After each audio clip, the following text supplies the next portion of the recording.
About this time last year, as I tried to get my head around the fact that we'd be seniors soon, I thought a lot about our seniors, the grade that were seniors when we were freshmen.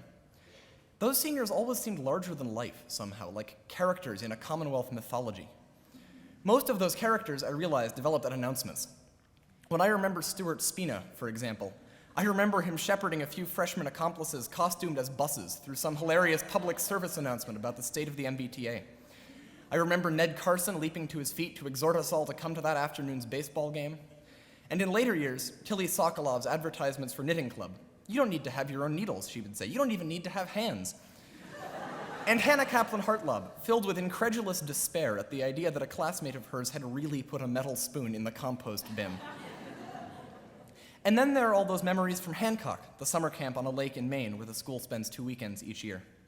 3 years ago, when Joe Taff and the rest of his band played in their last talent show, I remember thinking it seemed like that stage was exactly the right place for them somehow, like they were doing exactly what they were meant to be doing. When I picture Joe, he's right there on stage in that ridiculous fedora with the huge red feather in the middle of a guitar solo. I couldn't imagine our grade taking on that kind of stature. And yet 3 weeks ago at our own last Hancock, when Ben Koger, Zubin, and Matt Spitzer closed the talent show as a string band, I had the same feeling. I'd never seen them play together before. In fact, I didn't even know that Ben played the banjo, nor that Matt sang. But they looked and sounded so natural, so comfortable, and so in the right place. It felt like their stage, just as it had felt like Joe's before. I felt lucky to be present for such a moment, but at the same time it made me feel a little wistful to realize that it was still possible to learn things like this about each other after 4 years together. It isn't just seniors who reveal unexpected sides like this. The spring play this year, directed by Anika, was the Stephen Sondheim musical Company. I played Bobby. The rest of the cast was made up of people I'd seen act in Commonwealth plays before, except for one freshman, Rachel Tills. I didn't really know Rachel, and I was curious to see how she'd handle her important role as a middle-aged alcoholic named Joanne. From what I'd seen, Rachel herself was about as far from Joanne as it was possible to be. Sweet, helpful, considerate, a little shy. At the end of the second day of rehearsals, we were working outside on the Commonwealth Mall after the school had closed for the day, and we got to her big scene.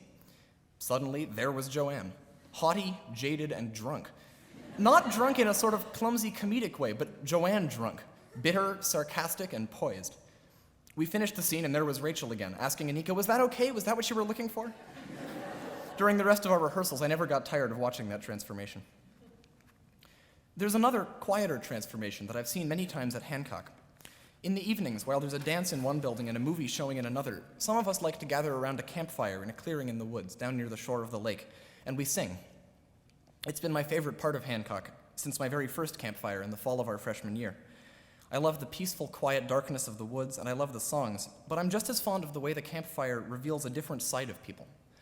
I don't know whether it's the music or the knowledge that they're hidden in the dark of the woods, but something about it lets shy, careful people who often seem intensely aware of how they're being seen by others lose themselves unself-consciously in singing. It's beautiful. A circle of people, half lit by the flames, many of whom hardly ever dare to sing in public, singing together. And here we are, all together again, in public, this time about to turn into alumni, those strange people who come back for visits and reunions and get to sit on the special forbidden chairs in the lobby. When we come back for our 10th reunion, or our 20th, or our 50th, these glimpses are the moments I want to remember. We celebrate Commonwealth in many ways, for its academics, its arts, its intellectual curiosity, but it's worth paying respect to this other, less easily definable quality as well. This is the kind of place where these unexpected glimpses can happen, these situations that let people show parts of themselves that usually get hidden. I don't think I can explain how lucky I feel to have been around to see them all take place. One more memory. Up at Hancock, breakfast crews start work at 5 o'clock in the morning, when the woods are still cold, gray, and damp. The buildings of the camp are strung out along one long path, and the morning bike messenger's job involves riding along that path to fetch any breakfast cooks who fail to show up. Fetch them out of bed, usually, where they've slept through alarms or completely forgotten to set them. It feels a little cruel to ask them to stumble out of bed into the cold and damp, but inevitably by the time they reach the dining hall, the mood is more one of shivering, groggy camaraderie than one of resentment. Once everyone's been woken, I ride back through the woods toward the dining hall, where they've all joined in the sleepy, cheery process of getting breakfast ready. As I approach the dining hall, it stands out in the pre-dawn darkness. Unexpected, a little island of orange warmth.